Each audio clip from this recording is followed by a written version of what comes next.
Muy buenas tardes, buenos días y buenas noches. Aquí volvemos de nuevo con la Cuneta Calibana en el episodio de la noche. Muchas gracias a todas y todos y todes por estar aquí, por estar apoyándonos, por los likes, por el compartir, por las donaciones. Pronto vamos a hacer un cameo ahí como que para nuestras amistades y los cuneteros y las cuneteras, los calibanes y calibanas que han empezado a apoyarnos en este proyecto. Hemos recibido una serie, ¿verdad?, de buenas críticas y críticas también constructivas, como siempre. Y aquí estoy yo, el Alba y Miguel Rodríguez Casellas, pero aquí yo me llamo Bajeza.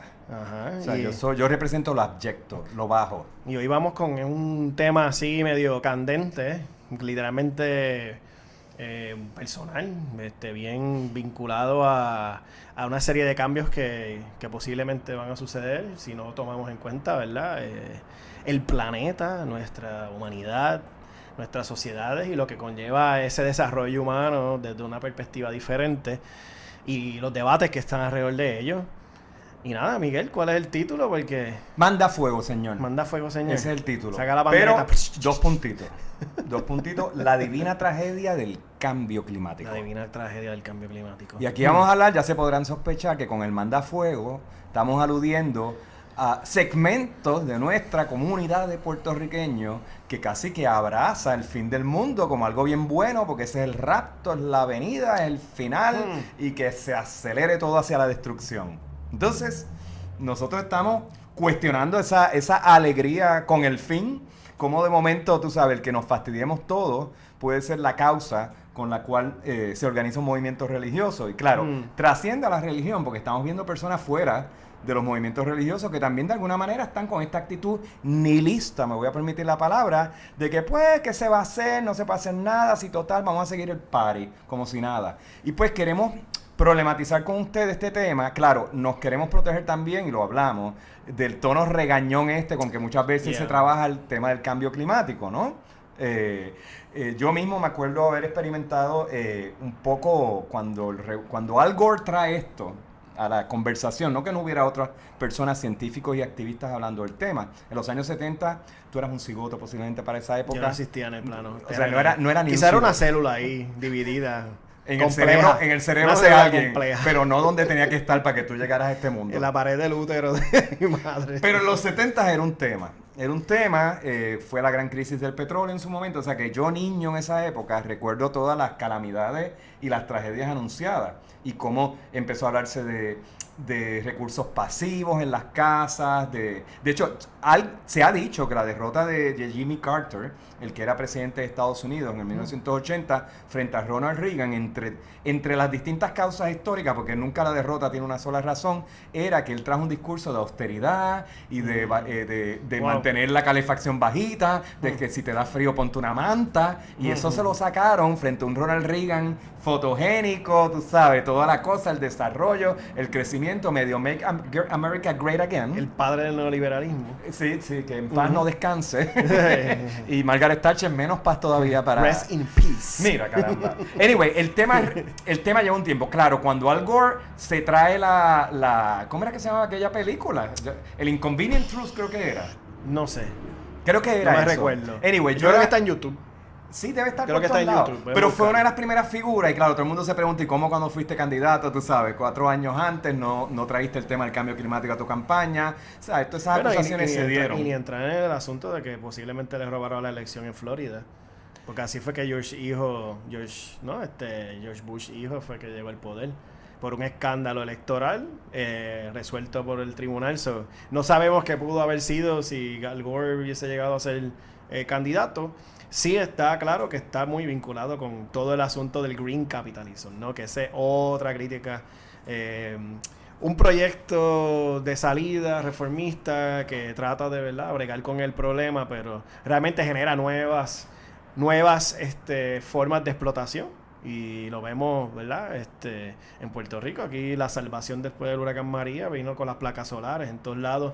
Y lamentablemente eso también genera una serie de explotaciones adicionales a la tierra, a la naturaleza, con minerales raros que en cierta manera, ¿verdad?, pues tiene otra serie de críticas que se le trae. Que sí hay soluciones sobre ello, pero hay otras tecnologías, ¿no? Hemos identificado ciertas tecnologías con las cuales vamos a trabajar en el problema, pero no necesariamente hemos salido de...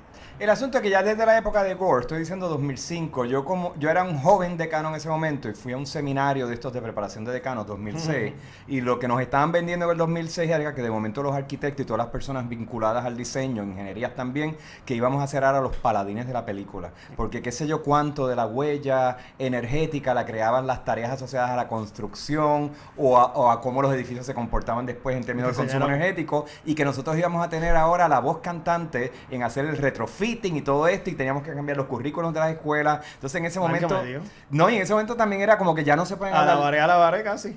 Sí, bueno, es que te digo, era como un fundamentalismo. Entonces se cancelaban todas las conversaciones, olvídate del género, el género lo resolvimos en los 90, ya no hay que hablar de eso. O sea, de momento todo era el monotema, en ese momento era la cuestión del cambio climático para bien o para mal. O sea, había unas limitaciones ahí. Yo de entrada, y yo era un mojón, vamos a decir, para esa época, digo, ya era decano, pero era un mojón. Uno puede ser mojón y decano a la misma vez, esas cosas ocurren. Pero en medio de mi madurez política, ya yo sospechaba de cómo se estaba hablando del tema. Ya yo tenía intuiciones de que, espérate, esto se está usando para cancelar otras conversaciones que son parte de...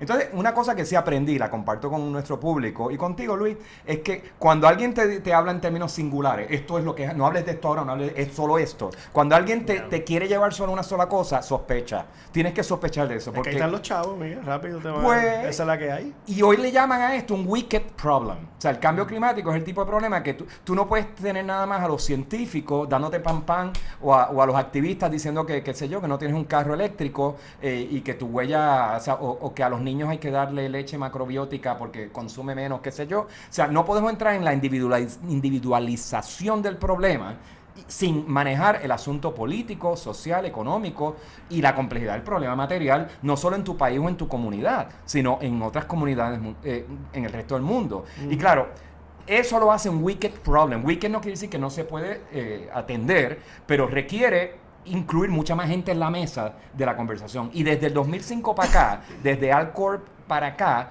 no veo, salvo el catastrofismo de mucho de la discusión o el nihilismo de una población que está en negación, no veo como que un acercamiento tan inteligente para la magnitud que el problema requiere. Y lo que hay es un climate change fatigue, ¿no? Sí. Porque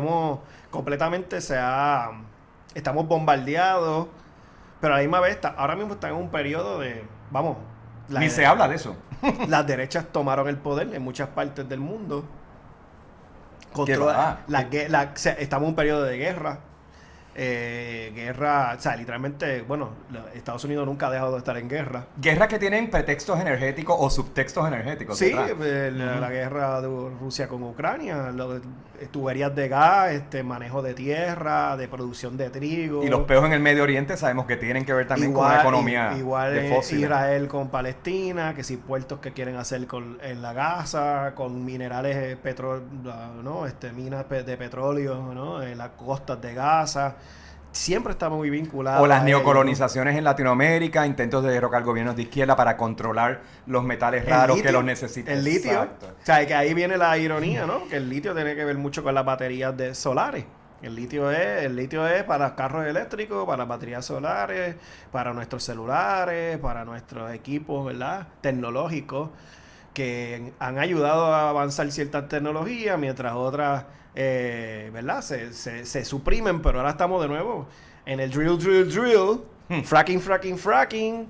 Vamos a volver el mismo Trompeta quiere traer de nuevo vamos a hacer las minas de carbón, hay que traer el gas de nuevo. En Puerto Rico quieren salvarnos con el gas, tirar el tubo de nuevo. O sea, estamos de nuevo en un retroceso, eso que es y se ha demonizado también, de que... ¿Qué se ha demonizado? Bueno, que tengamos una perspectiva ecológica, ¿no? Entre medio de todo esto... Eso es cosa de gente izquierda. Sí, ¿no? Tú usabas chancletas ahí en el cuadrángulo de la Yupi, ¿verdad? Sí. Este es un chancletero de eso, con las bolsitas estas así de macramé. Nunca. Sí. Lamentablemente nunca. Si te digo que sí, te miento, pero literalmente ahora eso esa foto. Se demoniza se demoniza y se crea una perspectiva de que eso es changuería, antidesarrollo, estás en contra del progreso, cómo vamos a hacer una economía, cómo vamos a acercarnos en los índices globales de desarrollo, en los índices globales de progreso. Entonces hay unas apuestas, ¿no?, sobre algo que sería la modernidad, la lógica moderna, mientras está el planeta diciendo no puedo más. Huracán María, las inundaciones y muertes en Texas, las inundaciones brutales que hubo en España. Sí, pero eso es culpa de Dios. Eso es culpa de Dios porque cuando María ya estaba... Esos son los últimos tiempos. Ya estaba Benito usando malas palabras y Dios... y se enfadó. Y Dios, que es un juez infalible, él dijo que esto no era. Señores, yo lo digo de chiste, pero es que hay gente... No, yo veo que vengo de familia religiosa que lamentablemente dicen, bueno, estos son los tiempos lo dice exacto, en los tiempos del fin, y los tiempos del fin van a ser duros. Simplemente ve a la iglesia, da ofrenda y te cierras ahí y oras hasta que venga y Dios pare todo. Y lamentablemente, ¿verdad? Es por eso que te digo, ahí entre medio de toda esta discusión está el climate fatigue, porque nos vemos afectados sobre ello, pero no sabemos cómo hacerlo. A la misma vez el bombardeo, ¿no?, de una ciencia que también se convierte casi en una religión, de que yo soy el que sé todo y te tengo que decir que tienes que bajar todo esto, tenemos que bajar el consumo. Y nos dejan así como que, ajá, y dime cómo vendemos eso. ¿Qué es eso? ¿Qué te refieres? Son mensajes contradictorios, porque por un lado te dan el mensaje individualizado de que tú tienes que resolver el problema del cambio climático en tu casa, en tu familia. Por otro lado te están diciendo que tienes que desistir del gobierno como una fuente segura de proveer energías y recursos e infraestructura de vida. Por ende, tú tienes que, como buen padre y madre de familia, tienes que poner placas solares hasta en el trasero para que tú sabes que tengas una vida sostenible, que de nuevo es vendiéndote la individualización del problema o lo que el compañero muy inteligente decía, la lógica del castillo. Y me gustaría que abundaras en eso. Cómo estamos de hecho, hay gente ya hablando del feudalismo, de una vuelta feudal. Varoufakis es uno de los más famosos que habla de tecno-feudo-capitalismo. Porque él lo ata a los varones, digamos, de Silicon Valley y todo ese control de la información, pero él advierte en la reorganización de la estructura social síntomas feudales. O sea, que esa lógica del castillo feudal, de yo resuelvo para mí y los demás que se quedaron fuera... Ahí está la presión de las fronteras, la demonización de los migrantes. O sea, muchos del ciclo noticioso que estamos viendo hoy en día está interconectado al tema del cambio climático. Es un clima de ansiedad y de escasez, de competencia de recursos, y el capitalismo. Y señores, nuestros amigos derechairos, ¿cómo están? Los queremos mucho, un besito a todos ustedes. Son feos, pero los queremos igual. Esos amigos derechairos ya deben estar diciendo, aquí están los woke, estos cabrones socialistas. Lo que es interesante es que se pone una peluca desde antes, ya están ready porque... Ah, el peluquín tuyo. Sí, que el tuyo es el peluquín, yo tengo varios. Sí, yo tengo varios favoritos, pero ese es loco contigo. Ese te manda mensajitos personales ahí en Twitter. Digo, a veces se nos aparece en nuestro espacio. De vez en cuando. Sí. No, y cuando les pican los temas también aparecen por ahí. Quieren a regañar, a dar con la pandereta. No, pero yo creo que lo que ellos les jode a los derechairos es cuando la gente woke, y yo no sé si este término aplica a nosotros, yo creo que ya eso lo adjudicamos en algún programa por ahí, pero cuando somos sexy, cuando logramos de alguna manera hablar de una forma que no es ni regañona y no es esta izquierda dura, tú sabes, que está arrancándose las vestiduras, eso los asusta.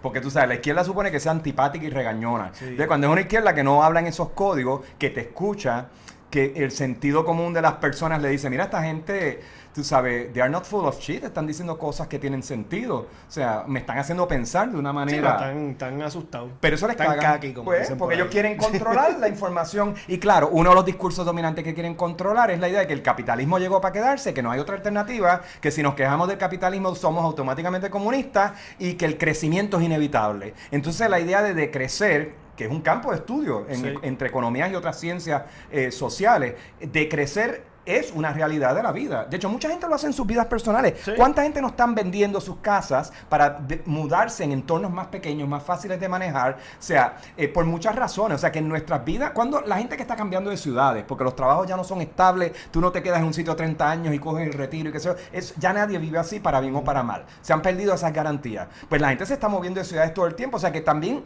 en nuestras vidas personales estamos aprendiendo a vivir en huellas más compactas, menos cosas, menos productos, productos, más alegría quizás, con menos recursos. O sea que eso ya se está dando a nivel de fenómenos individuales de comportamientos y hábitos. Pero, ¿qué tiene de malo pensar como sociedad cómo decrecemos? O sea, cuando en Puerto Rico a mí me tratan de meter miedo con los números catastróficos de que nos estamos envejeciendo, de que la población es improductiva y qué sé yo. O sea, números de crecimiento ¿para quién? Sí. ¿A quién beneficia ese crecimiento? Y el crecimiento de... Al planeta definitivamente no lo beneficia. Sí, y si llega, que dónde llega ese consumo, ¿no? ¿Dónde llega ese capital? ¿Dónde llegan esos salarios? Pero es interesante porque está vinculado al tema de la cuestión del envejecimiento que hablamos ¿verdad? En otro episodio. Sí.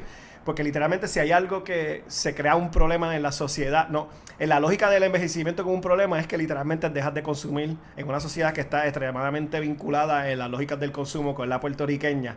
Ya cuando empiezas a envejecer ya no te mueves en el carro, no puedes ver bien, no puedes comprar y comer todas las comidas que vienen en los fast foods, no puedes consumir la misma cantidad, no te importa vestir a veces. O sea, uno ve a las abuelas y con la bata, dejan de consumir, se convierte en uno más austero, se convierte en una persona más tranquila. Se queda en la casa más, no sale más. Pero eso en Puerto Rico, señores, y ese es el modelo americano de urbanización. Tú vas a una ciudad europea y una de las cosas que sorprende, lo tengo que decir, es la cantidad de ancianos en los lugares públicos. Pero España pero también tiene que ver con eso que yo mencioné el caso. Y aquí éramos así, güey. Mencioné el caso de mi abuela. Mi abuela, cuando había carro público, ¿sabes? La llevaba para el pueblo y de momento dejó de existir los carros públicos. Los carros públicos dejaron de existir en Puerto Rico. Yo no sé quién decidió eso.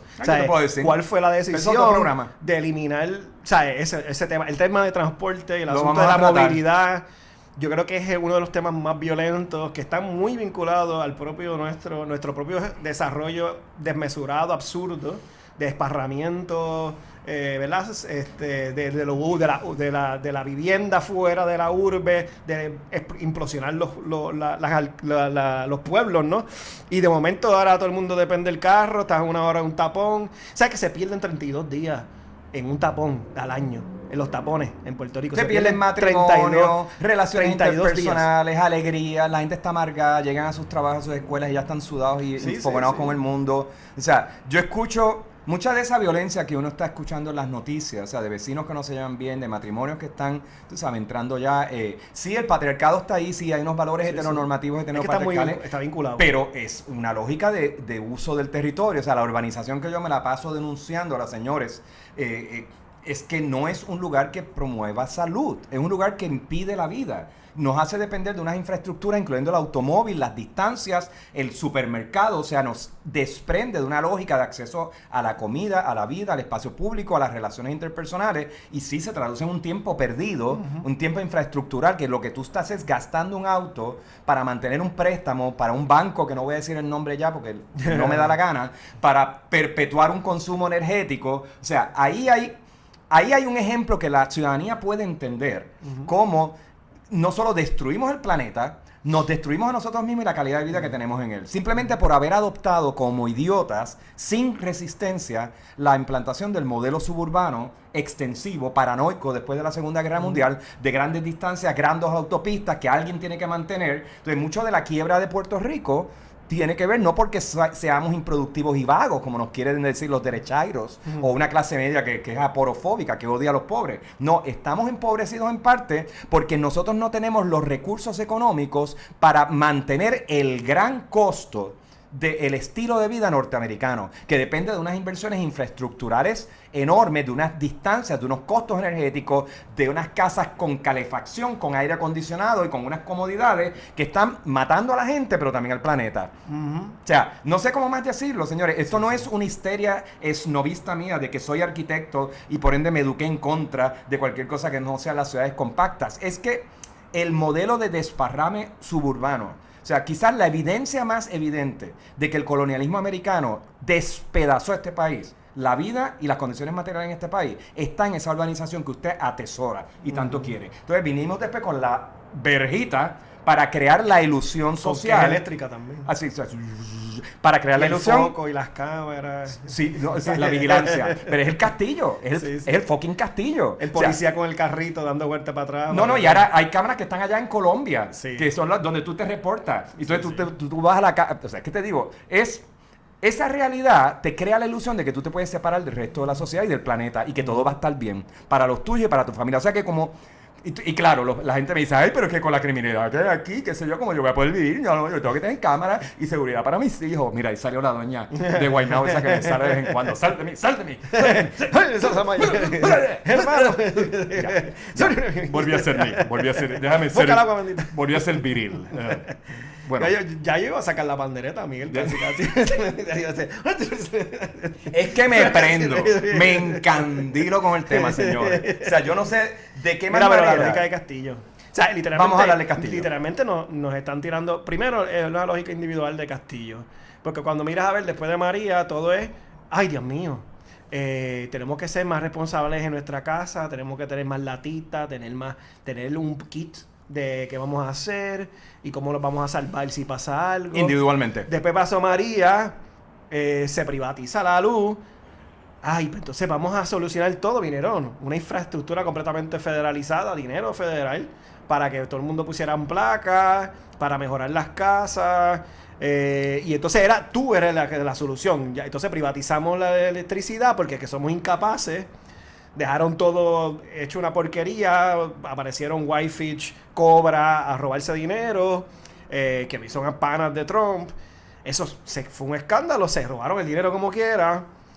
Y de momento, que la solución las plaquitas. Y ahora llegó Trump segundo. Trump segundo vino y destruyó completamente los subsidios de energía renovable. Y se quedaron con las placas de personas. Ahí se fue a quiebra una compañía hace poco.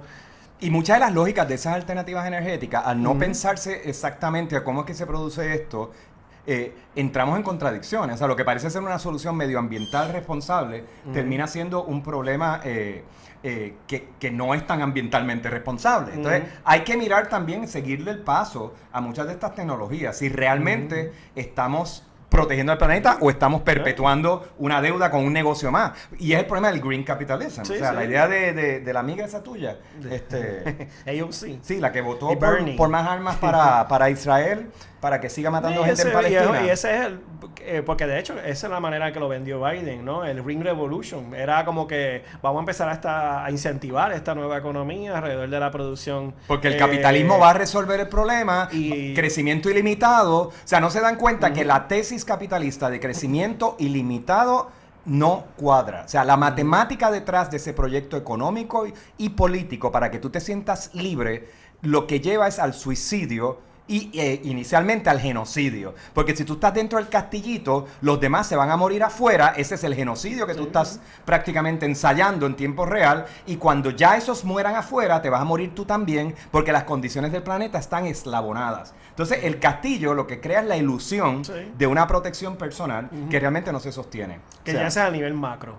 Y eso es lo que estamos viendo. Lo que yo veo el asunto que está en toda esta globalización con el terror del otro.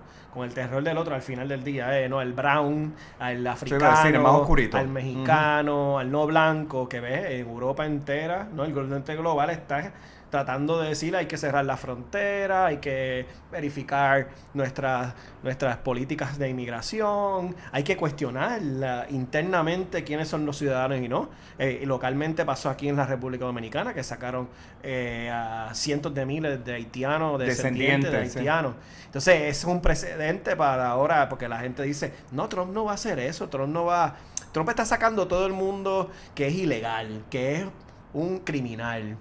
Entonces, o sea, ya hay un precedente a nivel global de un miedo estructural y una lógica de proteccionismo, de cierre, de no nacionalismo, de fronterizo, de exclusión, de sacar gente que se está propagando alrededor del mundo y tiene un origen de los posibles cambios que van a venir en los próximos 25 años. Yo digo, ojalá y sea mucho más tarde y ojalá y no pase nunca, sobre el problema del cambio climático, ¿no? Los lugares donde van a estar más afectados va a crear una expulsión masiva de población, un desplazamiento ecológico, ¿no? Del ecocidio que está generando esta producción masiva y explotación del planeta.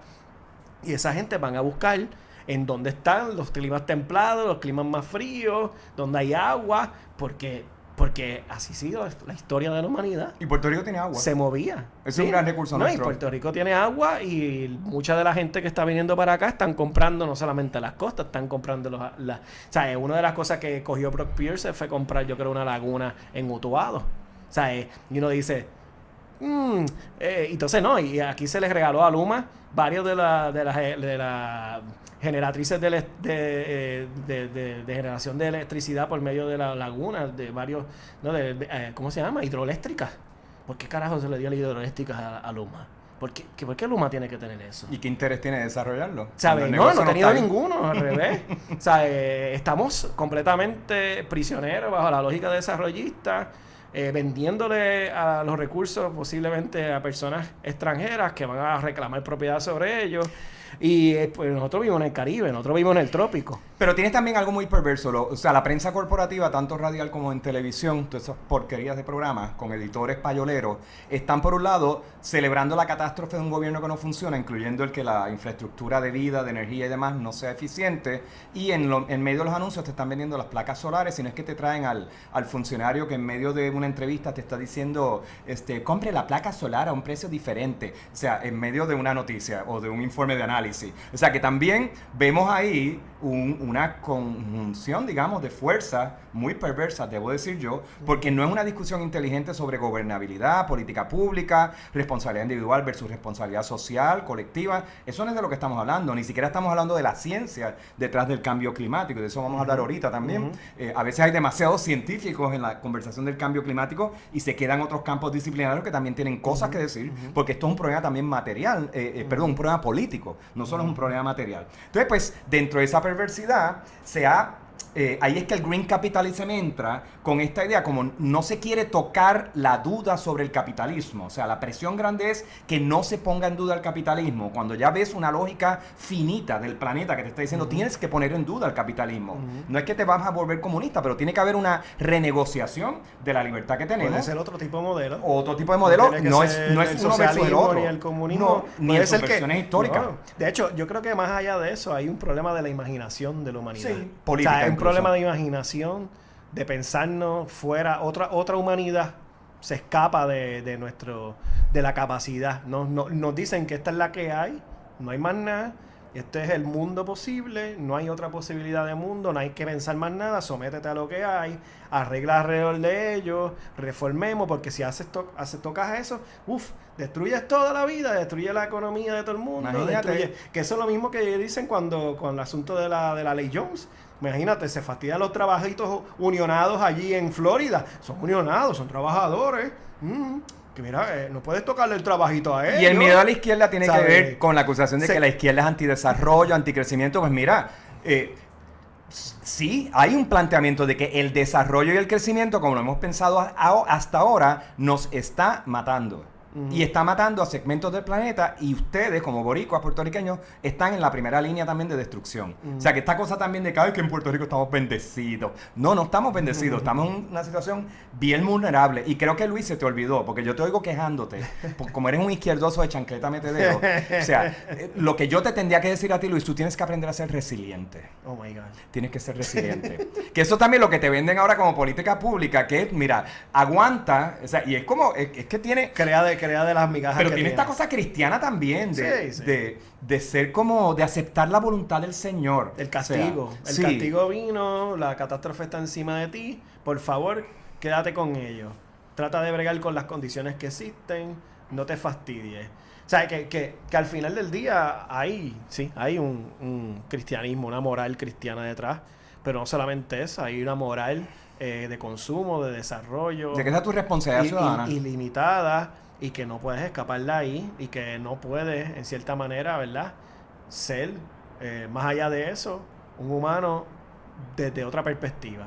O sea, hay una condena, ¿verdad?, pensando aquí en un pensador que eventualmente hablaremos de ello, hay una condena humana de la cual no podemos escapar, que está vinculada a este monstruo que lleva desde los 1800 generando riqueza, generando progreso tecnológico, podemos decirlo, pero que va a tener un límite a lo que conlleva vivir en este planeta. Porque al final del día, ¿verdad? Viene este concepto, ¿no? Hemos desarrollado una idea de que el planeta es nuestro, el antropoceno, ¿no? El gobierno y el mundo alrededor de la lógica del humano, de que nosotros somos los que pensamos y los que desarrollamos la idea, el resto de los otros seres, o sea, incluyendo los ¿verdad? Lo natural, la flora y la fauna, y son inferiores a nosotros, que tiene una lógica también cristiana, ¿no? Dios, el hombre y todo lo demás está hecho para ti, que también lo venden. El planeta está hecho para ti, úsalo y disfrútalo y consúmalo para ti. El Génesis crea un jardín del Edén para el hombre. Y eso, pues, está vinculado completamente, ¿no? a la manera en como que estamos atrapados, ¿no? Y eso, pues, creo que de cierta manera se está poniendo en duda. Y entonces ahí por ahí viene la confrontación, ¿no? El capital, la religión y la ciencia tecnológica que creó. Y también algo que tenemos que conversar aquí, María yo creo que es un buen ejemplo, es ¿qué tienen que decir los expertos y la academia en relación a estos temas? Porque un mal hábito que estamos viendo, un patrón, es que frente a cualquier problema social o material, la academia monta carreras. Lo que genere papers, de papers, simposios para conseguir tu nombramiento, tu tenure y demás.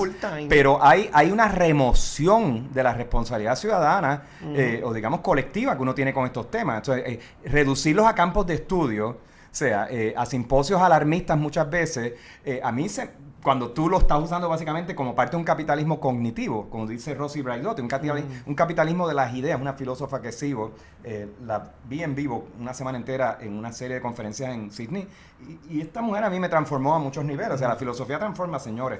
Es bueno siempre mirar. Y no debería ser algo meramente de la universidad. Y no debería ser algo que está al margen de la discusión del cambio climático. O sea, uno de los problemas que vemos es que el cambio climático, por razones obvias, se ha forrado de expertos que traen la estadística, pero la estadística no vende, no traduce bien, al no estar eslabonada con otras ciencias o otros campos del conocimiento. No es que simplemente ellos van a traducir eso para que el público lo entienda, es que hay otras fuentes de conocimiento e interpretaciones incluso de lo político que tienen que irse con los científicos. O sea, los científicos solos tú no los puedes dejar al frente de nada. Yo tengo que decir, los ingenieros menos todavía. Los abogados ni les cuento, o sea, eso lo saben ustedes. Los arquitectos, no digo el nombre porque empiezo a vomitar al aire. O sea, ninguna clase, ni los médicos tampoco, ninguna clase profesional o pericial es dueña de la verdad. Y no debe quedarse sola en sus cámaras de eco repitiendo sus mismos mensajes. O sea que aquí tiene que darse una conversación más amplia, más honesta. Hay que escuchar también conocimiento ancestral. Hay personas que ya han estado administrando el territorio y la naturaleza históricamente a través de los siglos de formas mucho más responsables que lo que estamos viendo. O sea que también la idea de que la ingeniería, la ciencia y la tecnología nos iba a dar una especie de ventaja frente al planeta y a cualquier problema, cualquier enfermedad, eso entra en crisis básicamente con lo que la misma ciencia climática está demostrando. Entonces ahí estamos viendo un problema. El oportunismo de la academia, pues mira, es vergonzoso hasta cierto punto. O sea, en algún lado hay que tener esta conversación. Yo sé que puede sonar horrible y tenemos tantos panas en la academia y dice, pues estos cabrones siempre nos están tirando a nosotros cuando estamos aquí jodidos, tú sabes, no tenemos ni pensión, ni plaza. No es eso, señores. Esto no es desde el podio santimonioso de que nosotros tenemos la virtud y la verdad y la moralidad.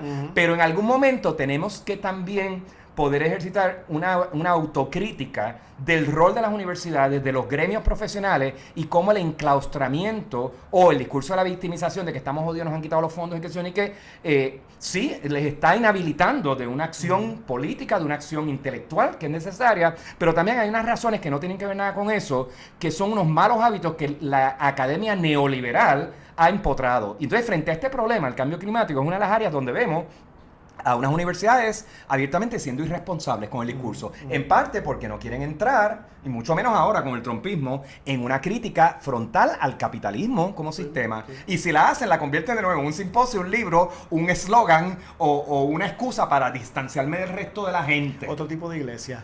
Ven aquí al simposio, te vamos a decir con la verdad. Siéntate a escuchar a este experto que sabe sobre el clima. Escúchalo, siéntate ahí, siéntete mal.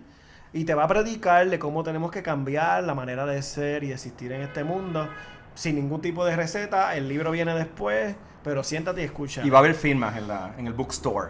Y es es una cosa a nivel macro, ¿no? Sí, no es aquí nada más. Yo lo pienso a nivel de que esto es una idea de humanidad que se nos vendió. Entonces, cuando miras a ver las humanidades en este periodo de desarrollo tecnológico, de vanagloria de los STEMs, ha sido completamente destruida, desvinculada. Se eliminaron, se crearon fincas de disciplinas, donde ciertas disciplinas son las que generan capital, ciertas disciplinas son las que son importantes, instrumentales para este desarrollo, instrumentales para el progreso. Y entonces esta gente de las humanidades y las ciencias sociales que son bien vinculadas con las humanidades, esa gente es muy criticona, es muy peleona. Trae muchos problemas. Son podcasts. Cuestiona. Esa gente lo que hace son podcasts. Cuestiona y yo no sé para qué existe. Es como que ya eso pasó, eso es el pasado. Eso es ¿de qué vale leer Platón? Vamos a cerrar el departamento. Sí, hay que cerrarlo. Hay que cerrarlo. Eso de pensar críticamente, ¿para qué? ¿Con qué se come? Sí. ¿Con ketchup? Y tú deberías estar sembrando yuca, Luis, en lugar de estarte quejando de estas cosas. O sea. Pero mira a ver, no hay humanidad, ¿sabes? No hay humanidad que se amparó y creció vinculada con las lógicas de competencia como se vende. O sea, la humanidad no hubiese desarrollado, ¿no?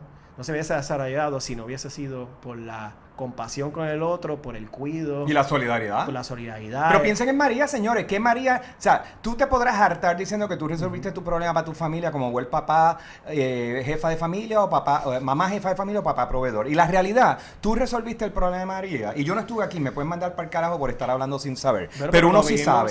Uno sí sabe. De afuera uno ve las cosas. Yo también tengo familia, intereses, afectos y amores en Puerto Rico. Y yo sé que lo que movió a este país en ese momento fue una infraestructura de solidaridad espontánea que gracias a Dios viene de un cuadro afectivo que tenemos como país que a pesar de todas las jodiendas que nos han pasado sigue ahí, sigue ahí, y eso fue lo que vino al rescate. Entonces ahí mismo María es incluso un modelo de cómo se hacen las cosas, pero no pasó mucho tiempo antes de que la Academia Americana y con los lacayos de aquí saltara sobre eso y claro, vamos a escribir el paper de la solidaridad y vinieron las melonpelas y los flambollones a subsidiar todo un andamiaje cultural de investigación y demás, que de nuevo la pregunta es ¿cuánto de ese producto realmente habla de una nueva estructura de relaciones de poder? ¿O cuánto de ese producto perpetúa las relaciones de poder que nos tienen jodidos frente a un planeta que nos está expulsando? ¿Y cuánto fue capital que ese capital que se generó se trajo también a la isla? Porque muchos de ellos se llevó y se mantuvo en las universidades estadounidenses, europeas, generaron los libros, generaron las carreras y se fueron para allá y, ¿verdad? Y se creó todo este aparato de la María Studies después de ello, ¿no? Y ya hasta el día de hoy, ¿qué demonio quedó de ellos? Más que, sí, hay unos libros, son muy importantes porque hay que pensar el problema, hay que pensar... Sí, aquí no somos antiintelectuales, seguro. La catástrofe política. Pero entonces, ¿ahora qué? No, porque ya se generaron y ahora hay un silencio sobre ellos. Entonces, ahora estamos completamente subordinados. O sea, esta gobernadora dijo... Este es el gobierno de... ¿Tu gobernadora? La tuya. El gobierno de la varilla. El gobierno de la varilla y cemento. O sea, es retorno completamente a la varilla del cemento. Vamos a explotar toda la isla, desregular completamente las costas, desregular las construcciones, quitarle los permisos, quitarle la mirada conservacionista al ICP, eliminar completamente el rol de lo que sería... Mira, te vienen a buscar. Ahí te vienen a buscar. Luis, yo creo que le hizo Luis, daño. Espérate, pongan los candados. Sí. Es que pues cuando habla esta lógica anticapitalista, eso es lo que pasa. Salió la policía. Par de gente, los derechairos te llamaron, Luis. Sí. Están aquí, nos tienen leído. Están allá abajo. Mira, hay un tema de la izquierda que quiero traer. Perdona que te interrumpa, Luis. Dale, porque, no, se mete. O sea, yo te en este programa nos pueden acusar de muchas cosas y, oye, bienvenida a las críticas, señores. Aquí no somos infalibles para nada. Si metemos la pata, pues díganos sus reflexiones, participen de ese foro. Y añadan. Y sí, ¿sabes? Estamos por una discusión abierta. Sobre todo en la edición nocturna, que es así como que más íntima. Sí. Se presta para estas conversaciones. Más cerca aquí, tú sabes. Sí, fíjate, lo puedo tocar. Pero hay un tema de la izquierda que me emputa, y lo tengo que decir. Oye, otra mala palabra, Dios mío. Y es, cuando yo llegué aquí hace 2 años, 2023. Tú vas a hacer que los nenes cagados no vean esto. por las malas palabras Sí, que digo. mijo. Sí, pues igual Tienes que reducir eso. Sí, tengo que portarme mejor. Oye, soy el mayor y es el que menos ejemplo da de adultez aquí en el lenguaje. ¿Viste? Pero espérate, que le voy a tirar a la izquierda. A mí me emputó en el 2023 encontrarme segmentos de la izquierda que están con la pendeja esta todavía de que la solución es comprarte una finca. O sea, la casita de veraneo que tenías cuando eras abogada o médico y que se unique y tenías tu espacio, tú sabes, de descanso para vivir un poco una relación a la tierra. Que yo, señores, yo quisiera tener esa casita también. No hay ningún problema con eso. No estoy criticando un second home.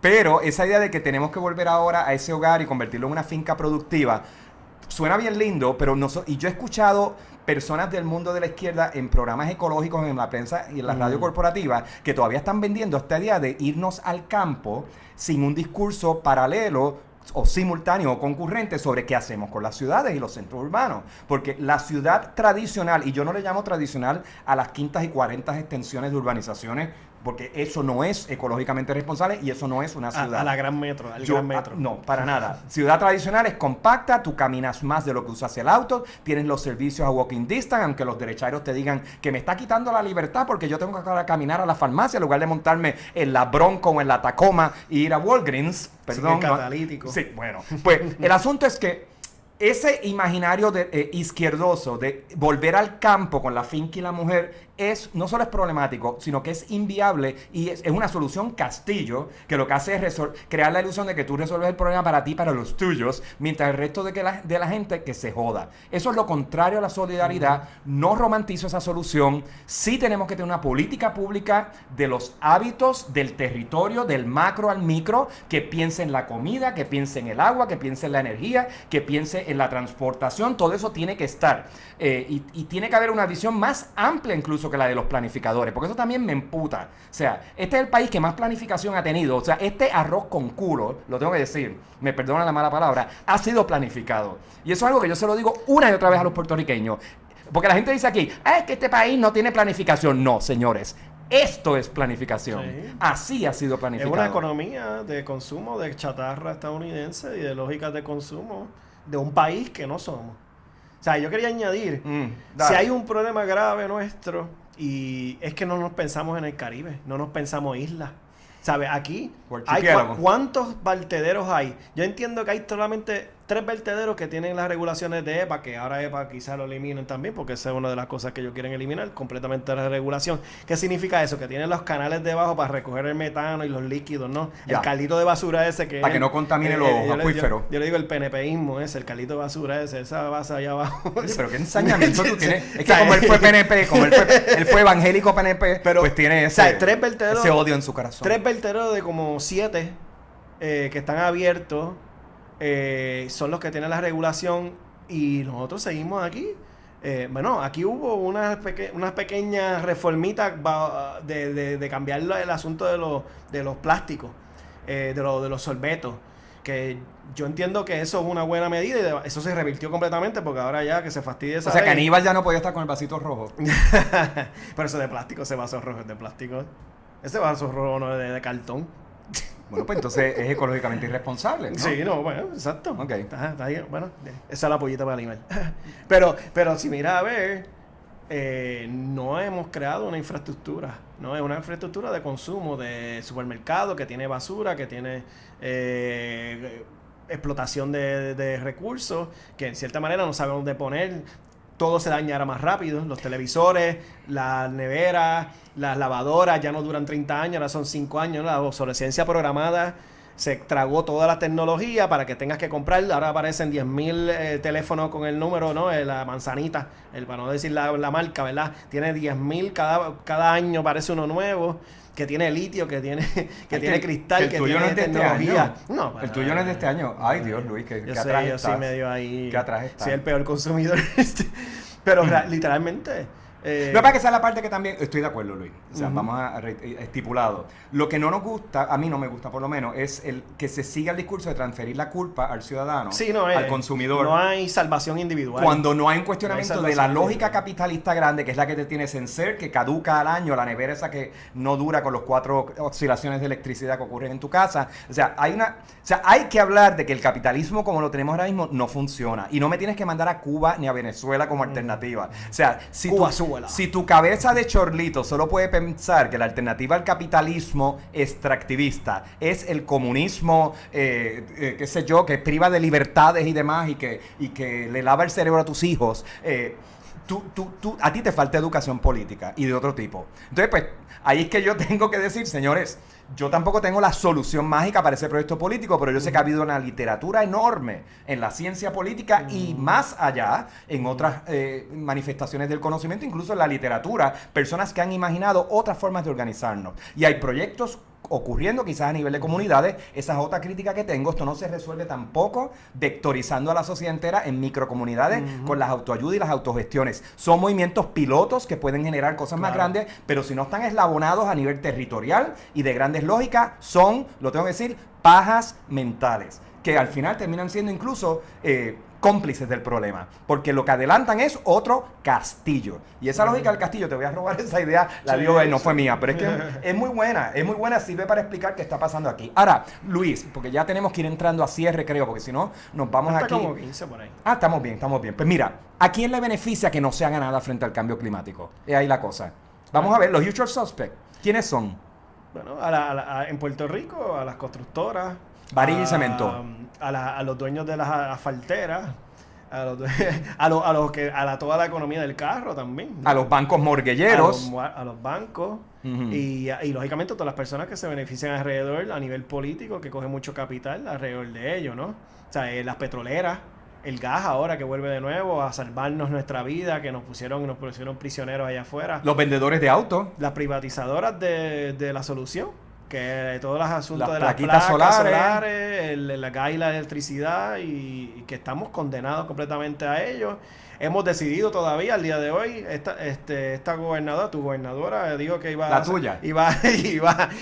a quitarla a Luma, y esperemos a ver cuando baje el dedo Colón, me imagino. Pero literalmente, ahora estamos hablando de que necesitamos más gas. Hay una barcaza ahí parada, dio vuelta, porque queremos tanto dinero. Estamos prisioneros completamente. Es una lógica, es una economía de prisión. Y yo creo que la colonia se siente mucho más violento. Porque nosotros no podemos buscar soluciones fuera, no producimos el petróleo, no producimos el gas, no producimos las baterías, no producimos, o sea, las placas solares, la electricidad, los cables, no producimos nada. No producimos la comida, la política sobre el agua que permitía que la agricultura pudiera ocurrir en Puerto Rico, porque eso, o sea, aquí sí hubo un pensamiento en algún lugar que nos daba cierta, por no decir total autonomía alimentaria, que le llaman, ¿no? O alimenticia, ¿no? Porque no alimenta. Alimentaria. El tipo ese que tiene un nombre, el puente ese caro, el moscoso, el que yo creo que era planificador. Teodoro, no, ese era farmacéutico originalmente. Sí, no, pero estoy confundiéndolo. Uno de esos grandes pensadores. No, Teodoro Moscoso fue el artífice economicista de Lela, pero él era farmacéutico realmente, por eso la farmacia Moscoso. Yo creo que él había un proyecto de generación de... Era un proto-neoliberal. Aún así, tenía ideas sobre organizar al país desde sí mismo.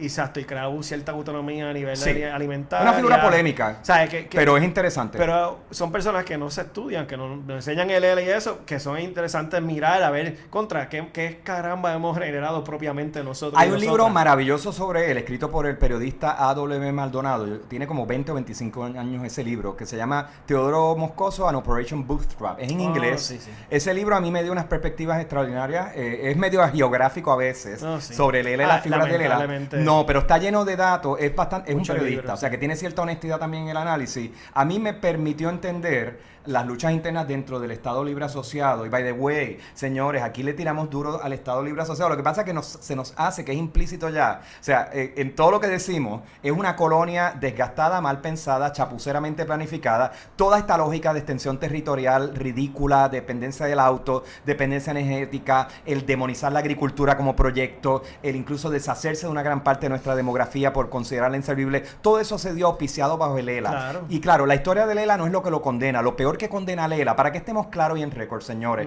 A mis amigos estadolibristas los quiero mucho, pero señores tienen mierda en la cabeza. El Lela se desacredita en las condiciones actuales, ¿ok?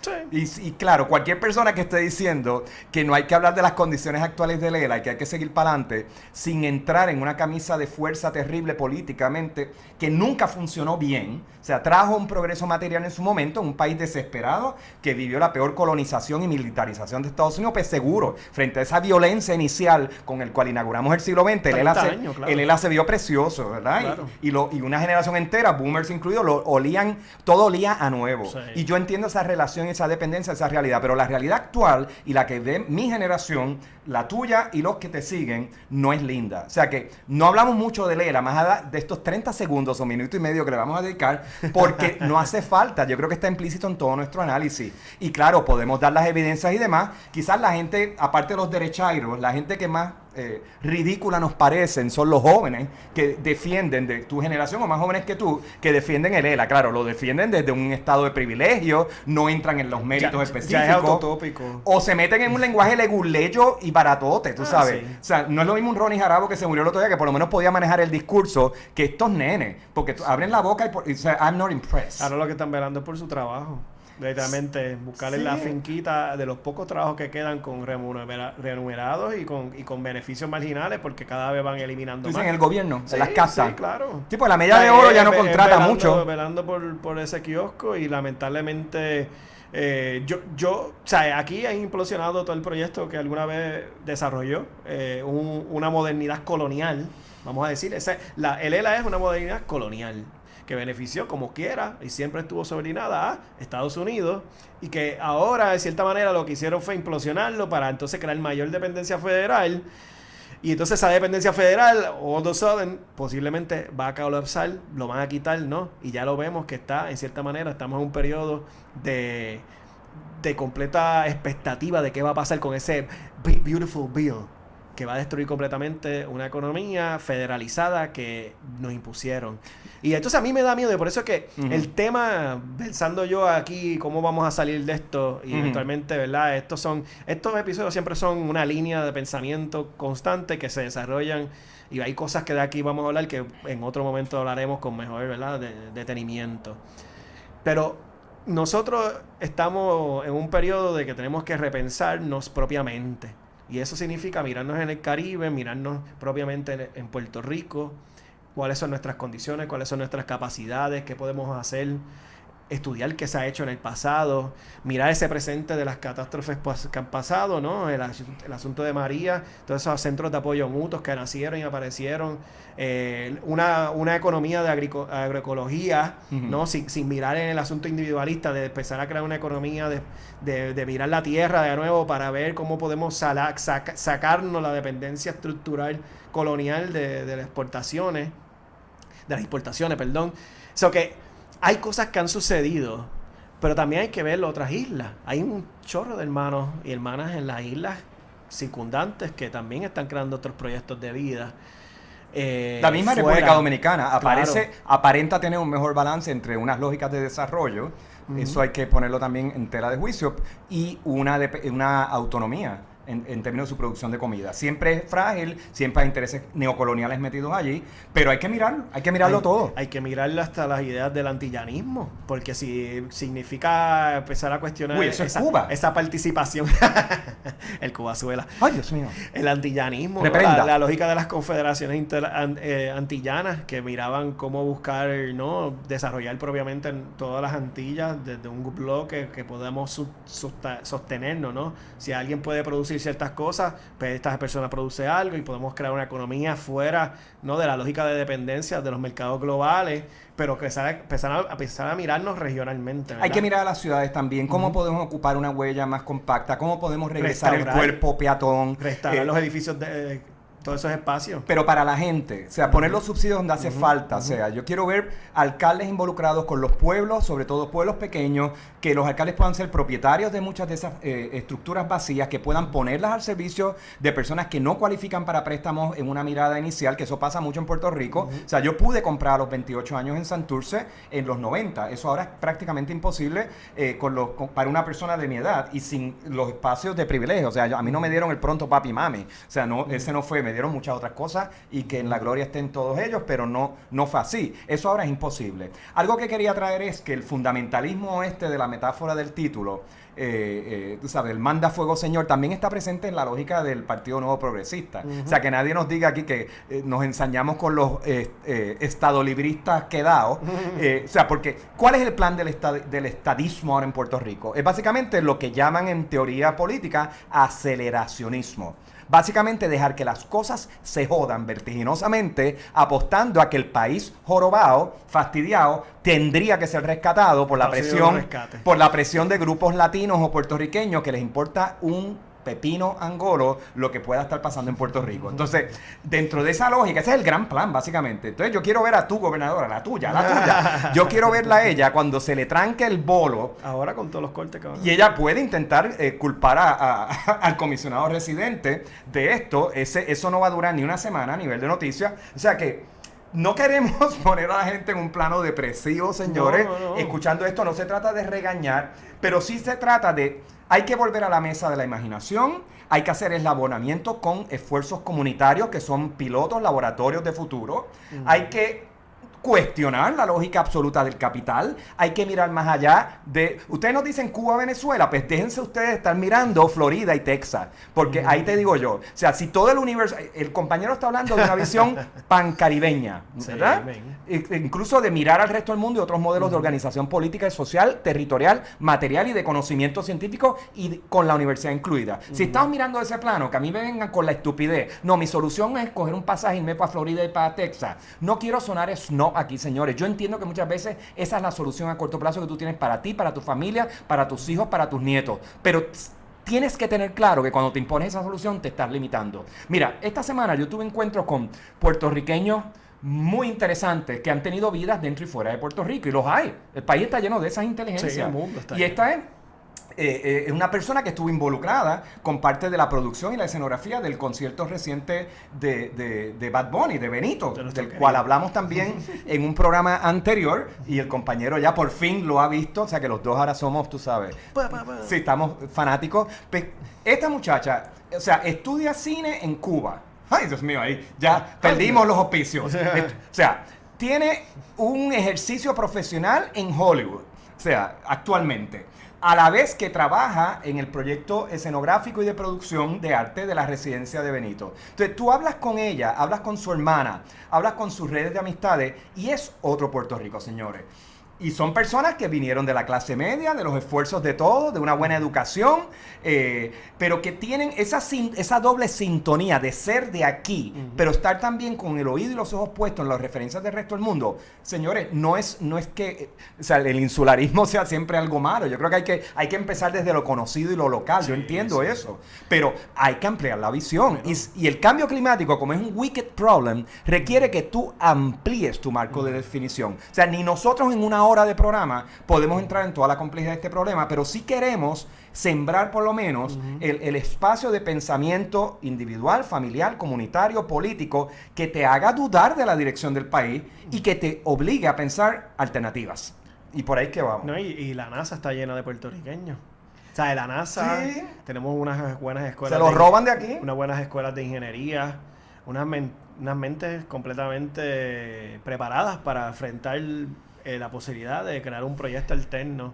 Yo creo que la idea es empezar a empujarlo y pensar a tratar de gestarlo en cierta manera, decir, mira, hay que crear hay un proyecto de salida que eventualmente vamos a tener que hacer.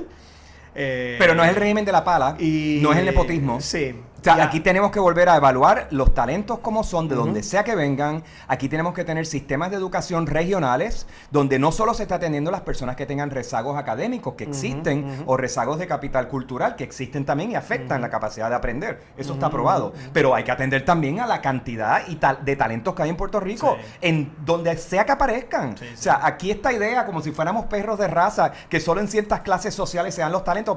Perdóname, eso está lleno de bambalanes, señores. O sea, aquí el talento aparece en muchísimos sectores medios bajos y pobres. Entonces, una de las grandes pérdidas de Puerto Rico, es ese talento, que no lo sabemos usar bien, no lo educamos bien a tiempo o lo educamos estrictamente para criterios productivos, Sí. mercantiles, capitalistas. Y, O sea, y para una economía exterior, de escape, de irte a Estados Unidos, Pa' ir a la te NASA. prepara para trabajar en la armamentista y no miramos propiamente. Por eso es que estoy diciendo, hay que empezar a mirarnos.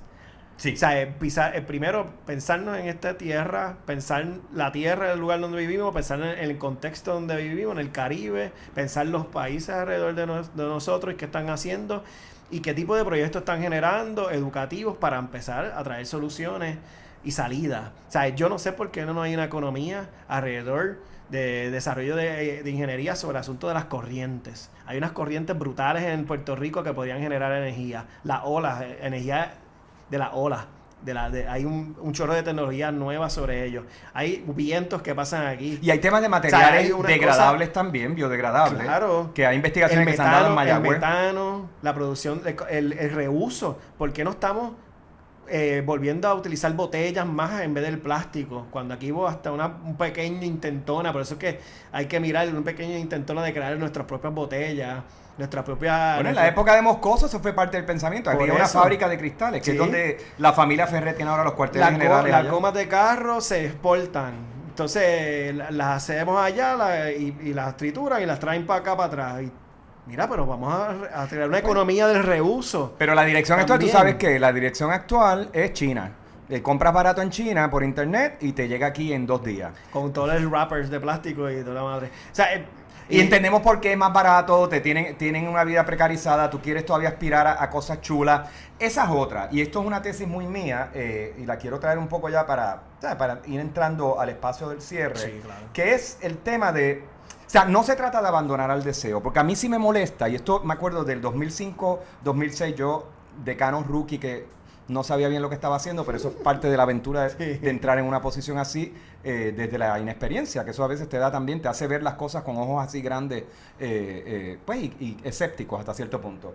Y yo recuerdo que en ese momento había como una insinuación de que las personas racializadas o que no veníamos de los mundos intelectuales anglosajones, ¿verdad? De elite, éramos medios bestias en nuestra irresponsabilidad planetaria.